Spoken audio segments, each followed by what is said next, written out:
Get away from there! Edward's voice cracked like a whip across the cemetery's evening silence. The boy, no more than 7, with dirt-stained knees and untamed brown hair, froze beside Margaret's headstone, his small fingers still clutching the wilted dandelions he'd been placing next to Edward's expensive white roses. The child's eyes, wide as saucers, met Edward's steely gaze. But instead of running, instead of cowering like every other person who'd felt the sting of Edward's anger, the boy tilted his head with curious innocence. "Are you my grandpa?" The question hit Edward like a physical blow. His breath caught, his chest tightened, and for a moment, just one devastating moment, he saw something in those eyes that made his 75-year-old heart stutter. Recognition. Hope. The same desperate longing he'd been carrying for 7 years. "What did you say?" Edward's voice came out as barely a whisper. The boy stepped closer, those dandelions still clutched in his tiny fist. "My mum says my grandpa comes here sometimes.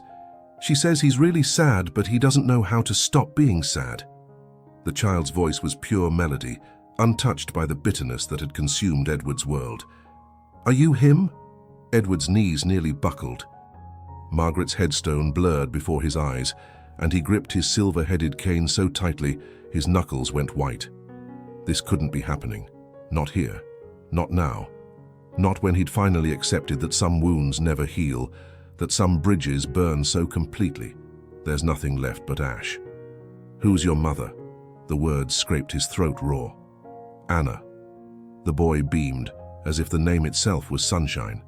"She's the prettiest lady in the whole world, and she makes flowers dance." "Well, not really dance, but she arranges them so pretty they look like they're dancing." Anna, his daughter, his beautiful, stubborn, brilliant daughter, who'd walked out of his life 7 years ago, taking with her the last piece of his heart that hadn't already died with Margaret. Edward's vision swam. The cemetery around them, the towering oaks, the weathered headstones, the iron gates that had witnessed his weekly pilgrimages of guilt, all of it seemed to shift and blur like a dream. Or a nightmare. "Where is she?"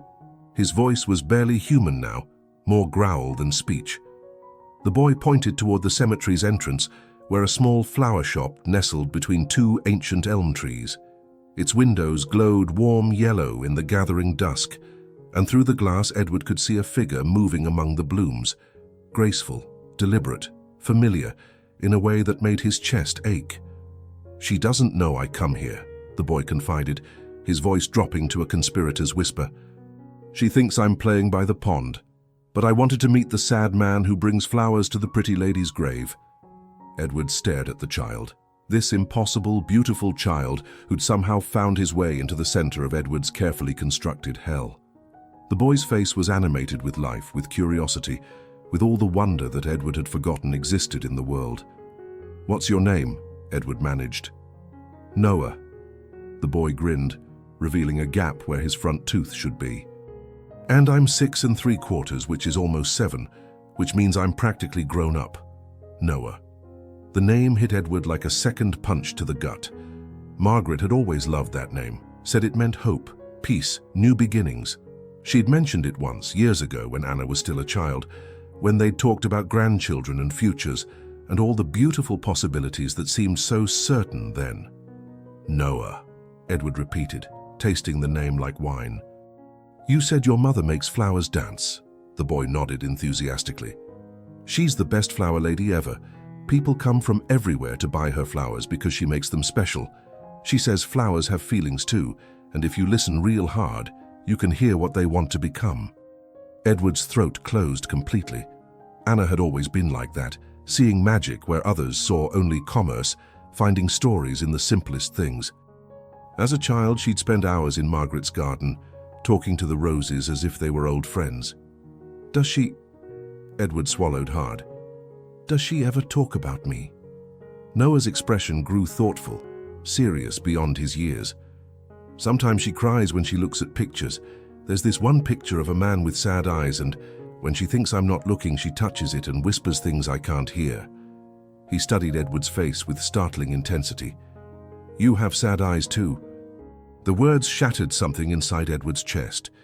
He'd spent 7 years building walls around his pain, constructing elaborate defenses against the memories that threatened to destroy him.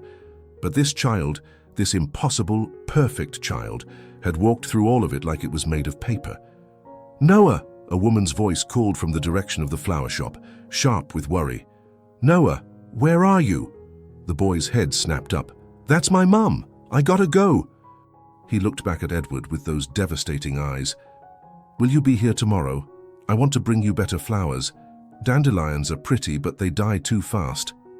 Edward opened his mouth to respond, but no words came. The child was already running toward the voice, his small legs pumping as he raced between the headstones. Edward watched him go, watched him disappear into the gathering darkness, and felt something crack open inside his chest, something that had been frozen solid for 7 years.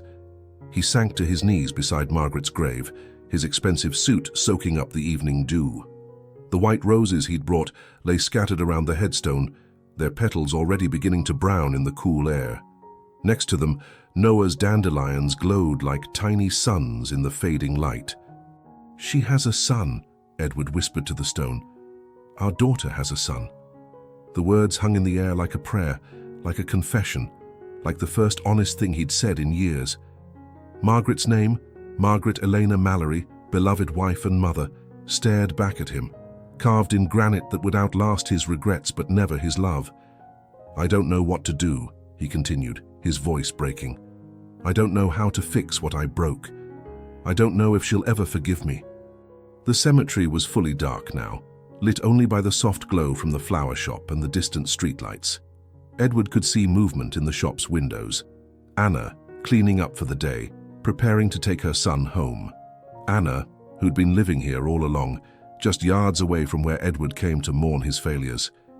"He called me Grandpa," Edward whispered, and the words tasted like redemption and terror in equal measure.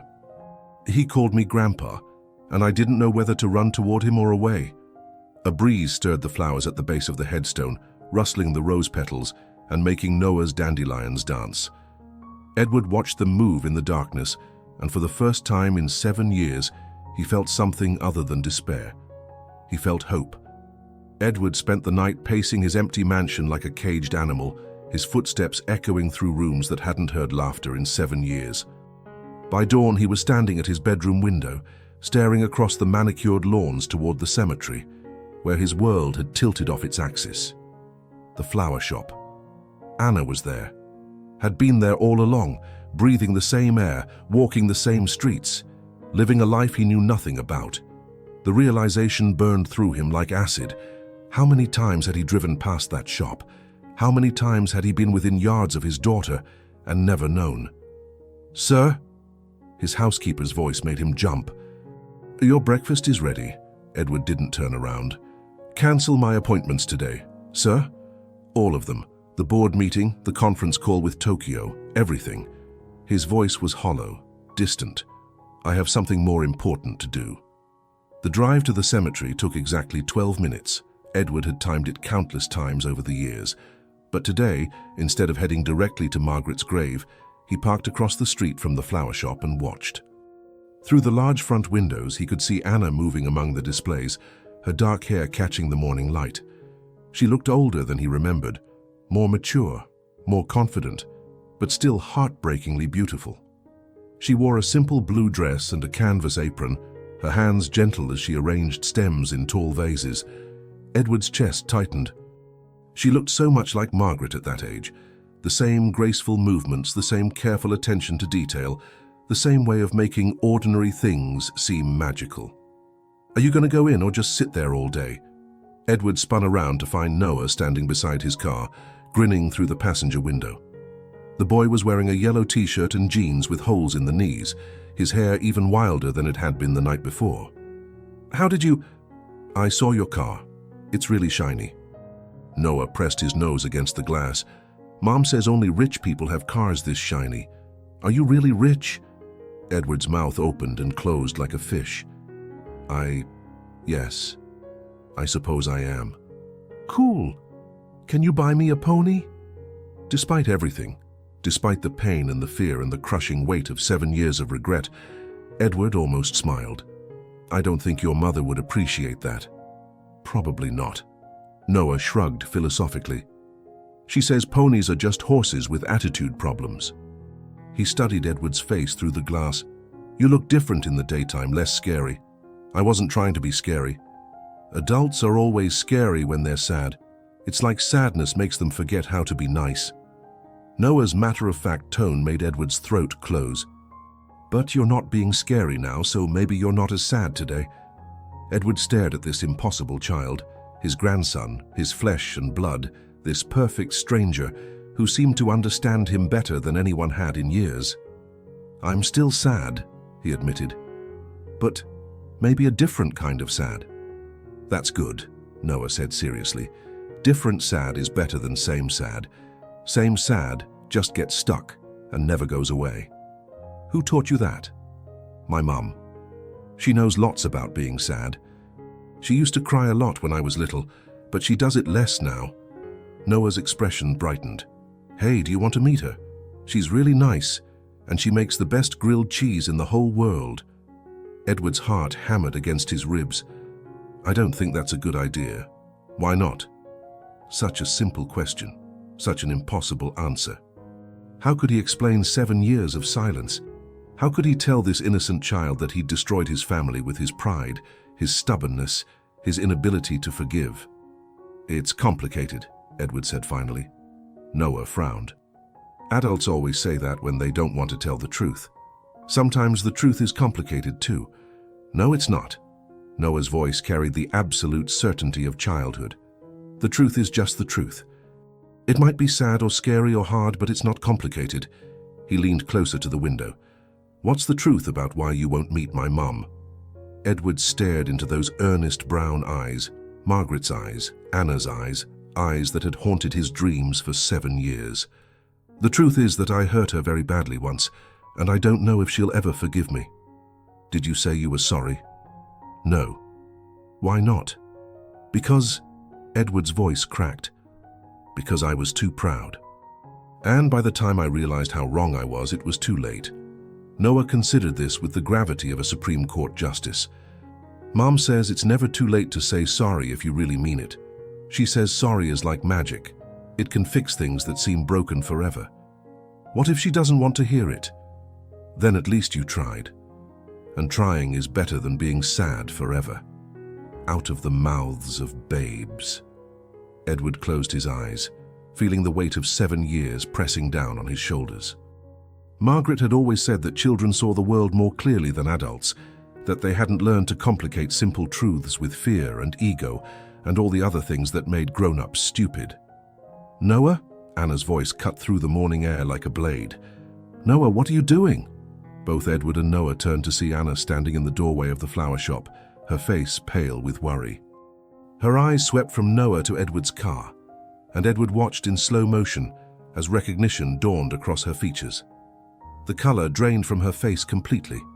Her hand flew to her throat, and she took a step backward as if she'd been physically struck. Mom? Noah's voice was uncertain now, picking up on the sudden tension.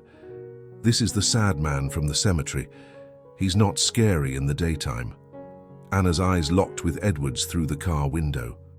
7 years collapsed into a single moment. 7 years of silence, of hurt, of words that couldn't be taken back, and chances that couldn't be reclaimed. Get away from that car, Anna said, her voice tight with control. Now. But Mom, now, Noah. The boy looked between his mother and Edward, confusion clouding his features. Did I do something wrong? No, baby. You didn't do anything wrong. Anna's voice softened slightly, but her eyes never left Edward's face. Just come inside, okay? We need to talk. Noah reluctantly stepped away from the car, but he turned back to Edward with a small wave. Bye, Mr. Sadman. I hope you feel better soon. Edward watched Anna take Noah's hand and lead him into the shop.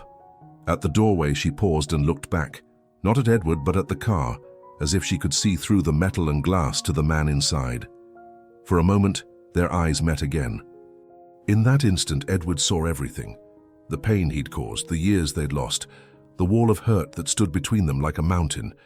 But he also saw something else, something that made his breath catch in his throat. He saw the same desperate longing he'd been carrying for 7 years. Then Anna turned away, and the door closed behind her with a soft chime that sounded like a funeral bell. Edward sat in his car for a long time, staring at the flower shop, watching the shadows move behind the windows. He could see Anna and Noah inside, Anna kneeling down to talk to her son, Noah's animated gestures as he no doubt explained about the nice, sad man who brought flowers to the pretty lady's grave.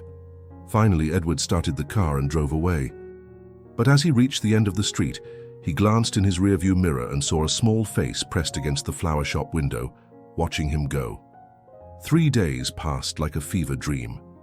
Edward found himself driving past the flower shop at different times, early morning, lunch hour, evening, always hoping to catch another glimpse of Noah, never brave enough to stop.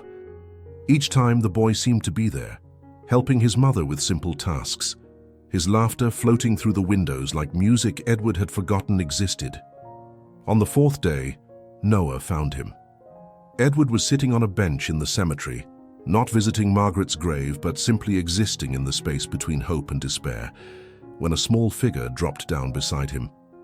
"You're not very good at hiding," Noah announced, unwrapping a peanut butter sandwich.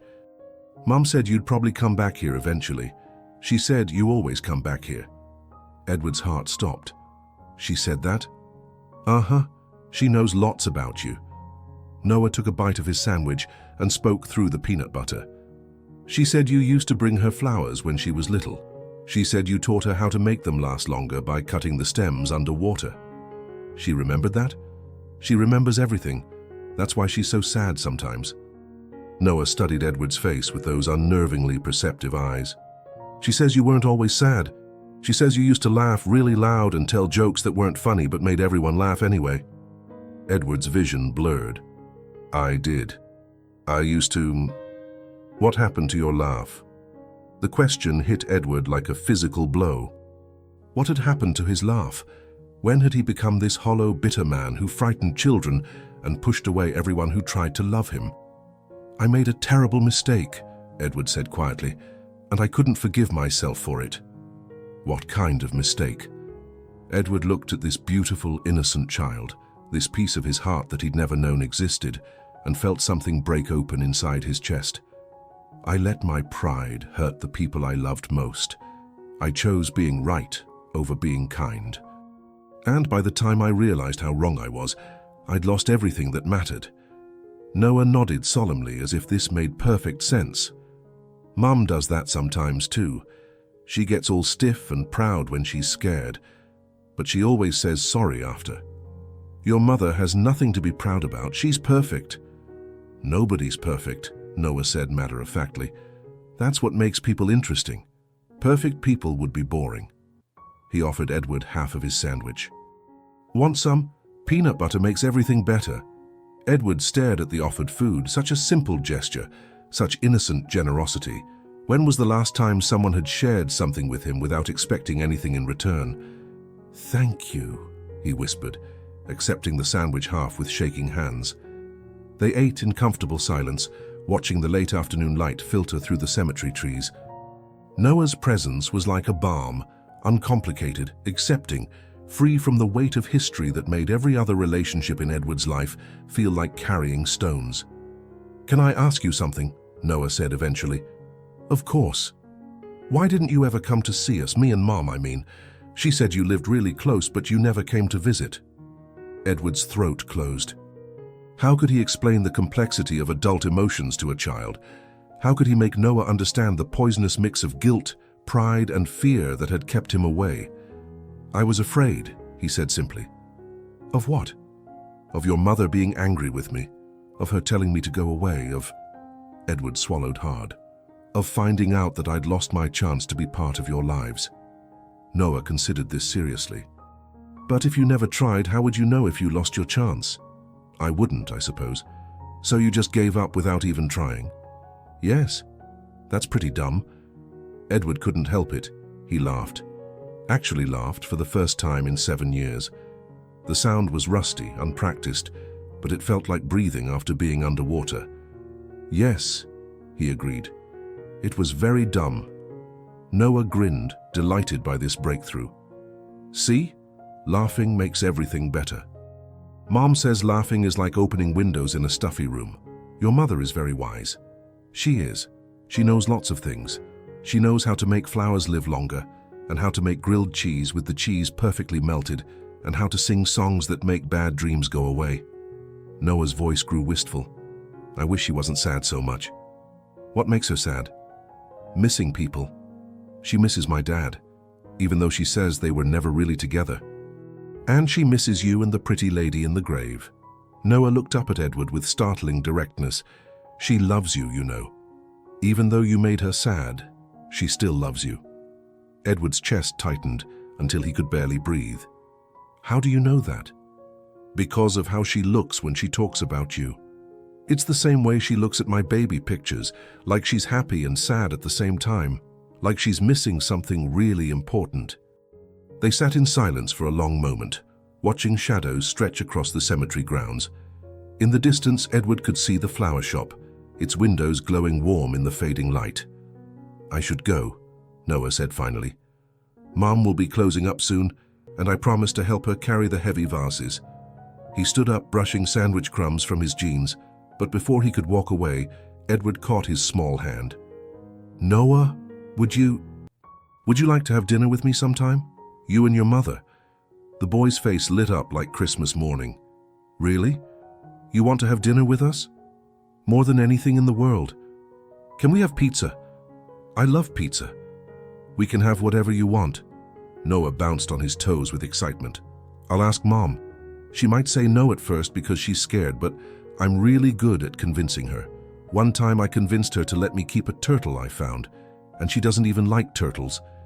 What happened to the turtle? We set him free after a week because he looked sad in the tank. Mum said some things are too wild to keep even if you love them. Noah paused, struck by his own words. Maybe that's why she let you go too. Maybe she thought you were too wild to keep. Edward's breath caught. What do you mean? But Noah was already running toward the flower shop, his small figure disappearing between the headstones. Edward watched him go, the boy's words echoing in his mind like a revelation. Maybe she thought you were too wild to keep. Could it be that simple? Could Anna have let him go not out of hatred, but out of love? Had she seen the destructive path he was on and chosen to save herself and her unborn child, rather than be dragged down with him? Edward stood up slowly, his body stiff from sitting on the cold stone bench. In the distance, he could see Noah running into the flower shop, his animated gestures no doubt explaining about the nice, sad man who wanted to have pizza dinner.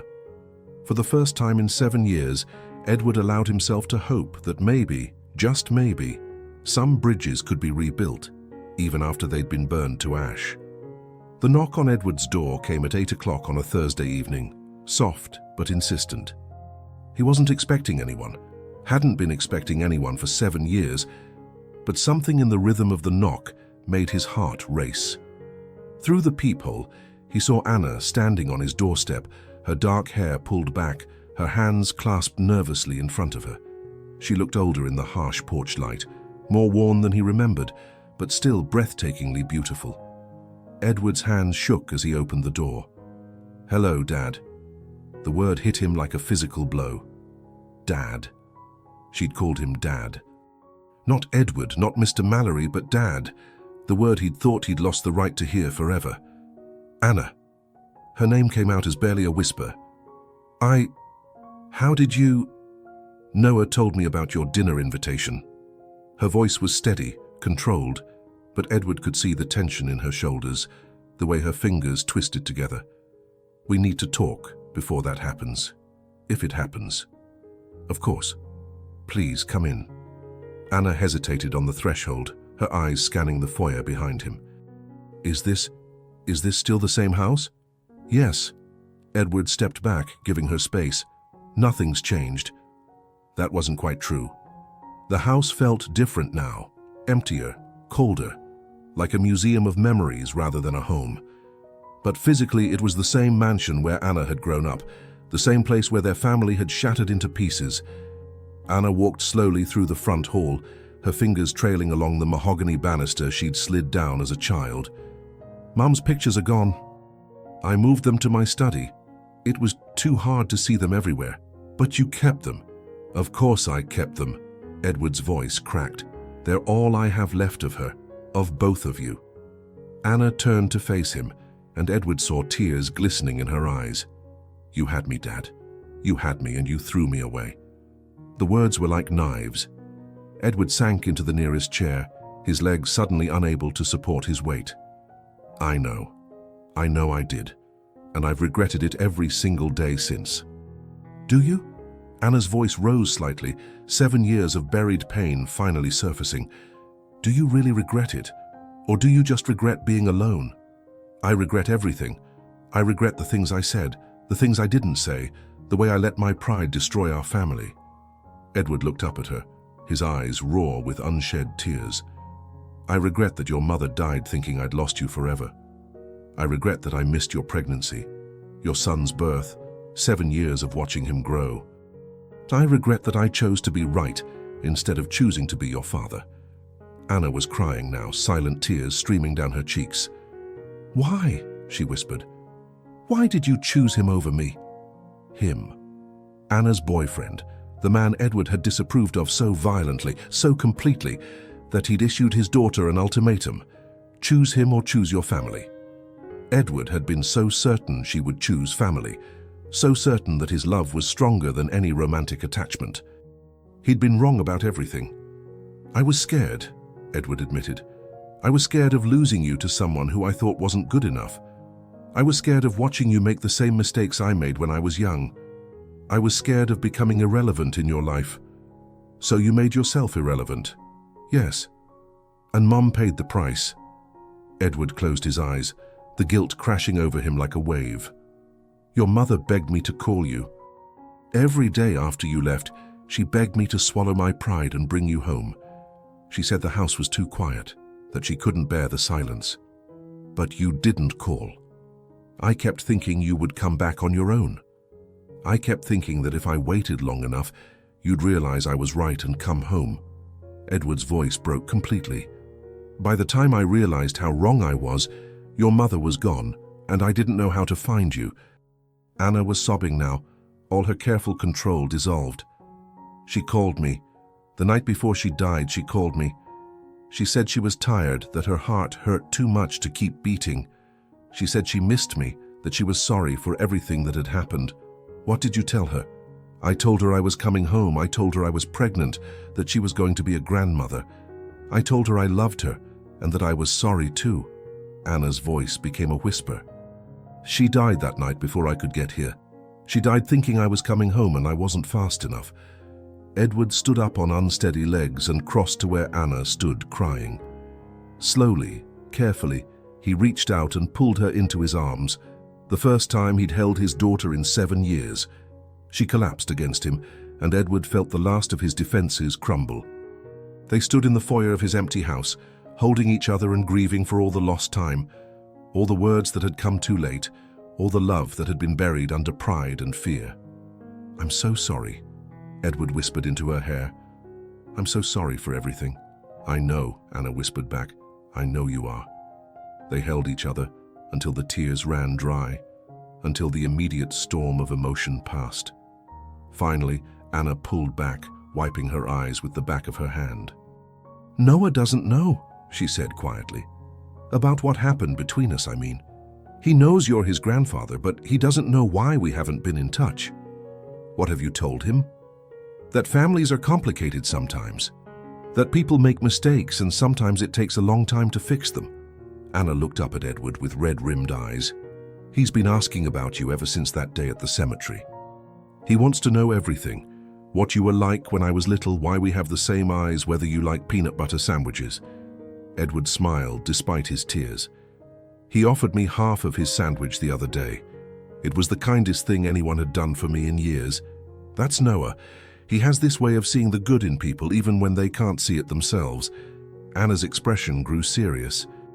But Dad, if you're going to be part of his life, part of our lives, you need to understand something. I won't let you hurt him the way you hurt me. If you can't commit to being a real grandfather, if you're going to disappear when things get difficult, then it's better if you stay away now. I understand. Do you? Because Noah doesn't have a father, and he's already attached to you. If you break his heart, I'll never forgive you. I can forgive you for what you did to me, but I won't forgive you for hurting my son. Edward looked into his daughter's eyes, so much like Margaret's, so much like his own, and saw the fierce protectiveness of a mother who would do anything to shield her child from pain. I want to be his grandfather, Edward said quietly. I want to be your father again if you'll let me. I want to make up for all the lost time, all the missed birthdays and bedtime stories and scraped knees I wasn't there to kiss better. It won't be easy. We're not the same people we were 7 years ago. I know, but Noah was right about something. Trying is better than being sad forever. Anna smiled through her tears. He said that? He's a very wise little boy. He gets that from his grandmother. Mom always said children see the world more clearly than adults. They stood in the foyer, the weight of 7 years settling around them like dust. There was so much to rebuild, so much to heal. But for the first time since Margaret's death, Edward felt something other than despair. He felt hope. So, Anna said finally, wiping the last of her tears, about that dinner invitation. Noah's been planning the menu for 3 days.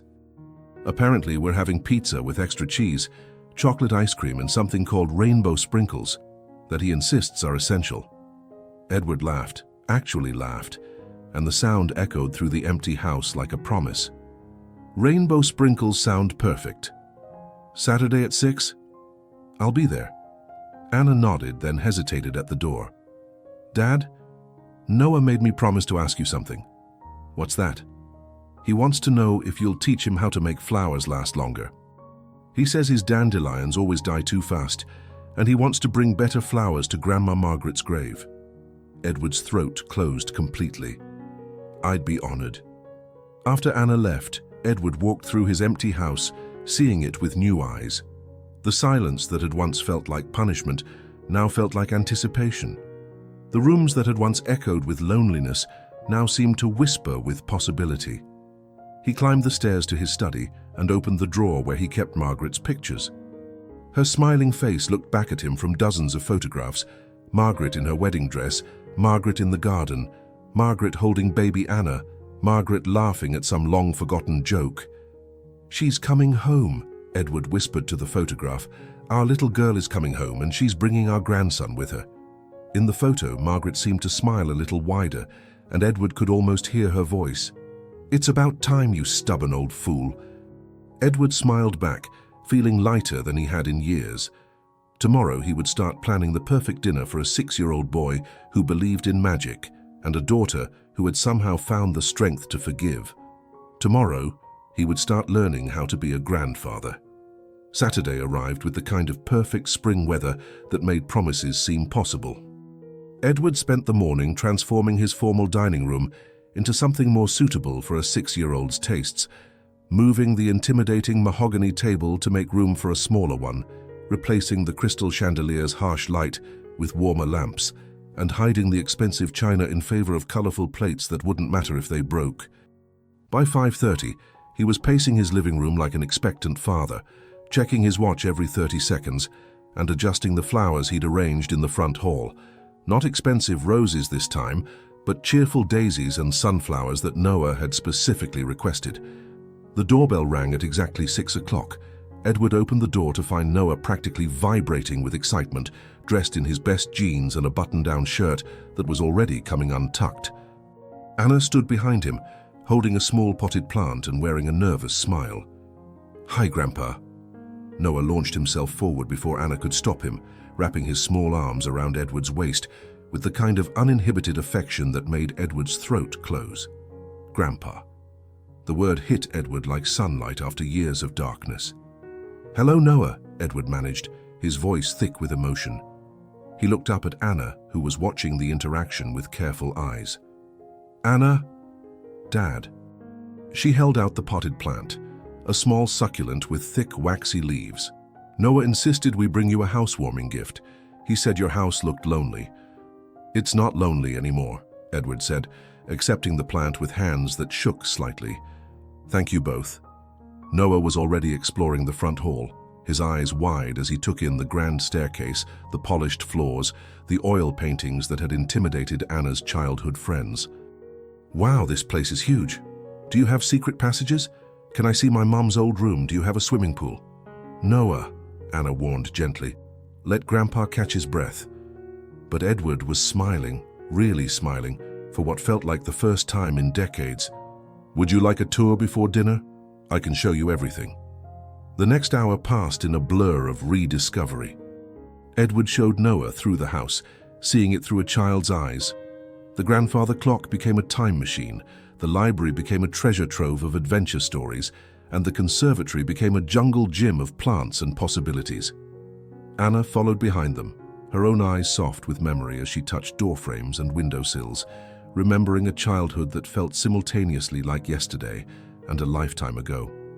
"This was your mother's favorite room," Edward told Noah as they entered Margaret's old garden room, now filled with potted plants and afternoon light. "She used to sit here for hours, reading and tending her flowers." "Mom says Grandma Margaret could make anything grow," Noah said, pressing his nose against the windows that overlooked the backyard garden. "Even in winter, she could make flowers bloom." "Your grandmother had magic hands," Edward agreed, "and your mother inherited that gift." Anna joined them at the window, and for a moment the three generations stood together, looking out at the garden where Margaret had spent so many happy hours. The beds were overgrown now, weeds choking out the carefully planned arrangements, but the bones of her design were still visible. "It looks sad," Noah observed, "like it misses her." "I think it does," Edward said quietly. "We could fix it," Noah said, with the confident optimism of childhood. "Mom knows how to make gardens happy again. She fixed Mrs. Patterson's garden after her husband died, and now it's the prettiest one on the whole street." Anna's hand found Edward's arm. "Noah's right. If you want help, I'd like that very much." They were interrupted by the arrival of the pizza delivery, and the evening shifted into something Edward had almost forgotten existed: family dinner. Noah entertained them with stories about school, his friends, the stray cat that had been hanging around the flower shop. Anna gradually relaxed, the tension leaving her shoulders as she watched her father and son bond over shared jokes and terrible puns. "Grandpa, can I ask you something?" Noah said as they finished their ice cream. "Of course. Why didn't you ever get married again after Grandma Margaret died?" Anna nearly choked on her water. "Noah, It's okay," Edward said gently. He considered the question seriously, giving it the respect that Noah's curiosity deserved. "I suppose I never found anyone who could make me as happy as your grandmother did, and after she died, I forgot how to be happy at all." "But you're happy now," Noah pointed out. "You're smiling way more than when I first met you." "You're right. I am happier now. Because of us." Edward's chest tightened with emotion. "Yes, Noah. Because of you and your mother." "Good," Noah said with satisfaction. "Mom's happier too.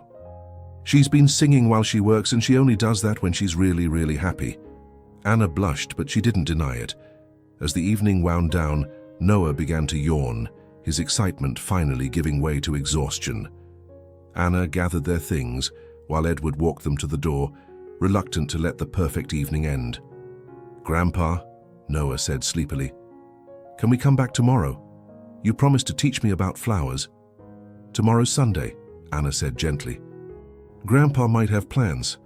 "I don't have any plans," Edward said quickly. "Tomorrow would be perfect for a gardening lesson."